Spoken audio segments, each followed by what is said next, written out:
পাকস্থলীর অনেক ধরনের সমস্যা কিন্তু আমরা ফেস করে থাকি।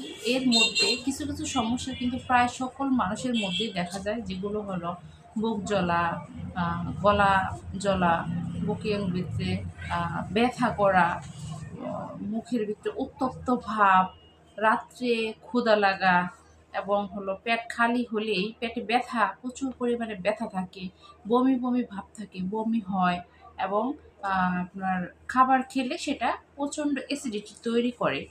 এই যে এরকম অ্যাভেলেবেল সমস্যা কিন্তু আমাদের মধ্যে প্রায় সময়ই দেখা দেয়। আমাদের অনেকেই এগুলো আমরা ভুগে থাকি। এগুলো কেন হয়? এগুলো পাকস্থলীর নানা সমস্যার জন্য হয়।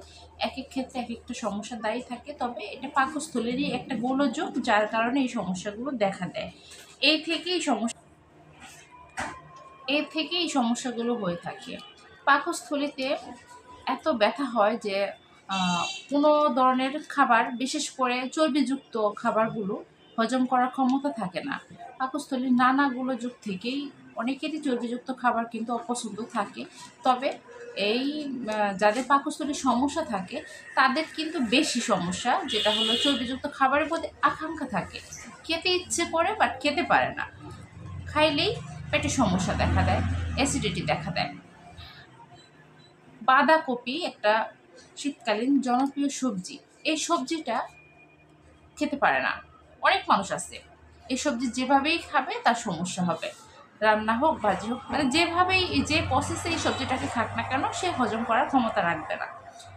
বাঁধাকপি খেলে কি হবে? সাথে সাথে পাতলা পায়খানা দেখা দিতে পারে। এত বেশি পাতলা পায়খানা হবে যে হুড় হুড় করে যেন মল বেরিয়ে হয়ে যাচ্ছে।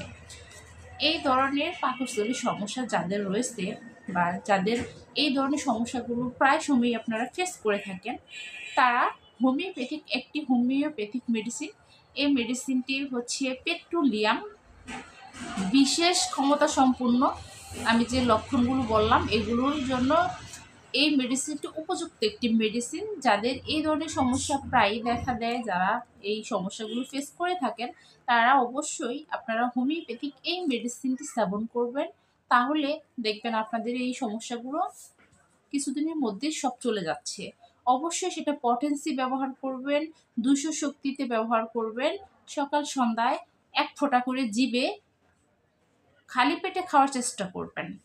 আপনাদের এই যে পাকস্থলী নিয়ে আমি এতক্ষণ যে কয়েকটা কথা বলেছি, এই সমস্যাগুলো যদি থেকে থাকে তাহলে অবশ্যই আপনারা সমাধান পেয়ে যাবেন ইনশাল্লাহ। ভিডিওটি যারা দেখলেন এতক্ষণ, সবাইকে অসংখ্য ধন্যবাদ। এবং তুহা হোমিও হল ইউটিউব চ্যানেলটি সাবস্ক্রাইব করে পাশে থাকার জন্য সবার প্রতি আহ্বান। সবাই ভালো থাকবেন, সুস্থ থাকবেন, নিজের স্বাস্থ্যের যত্ন নেবেন। আল্লাহ হাফিজ।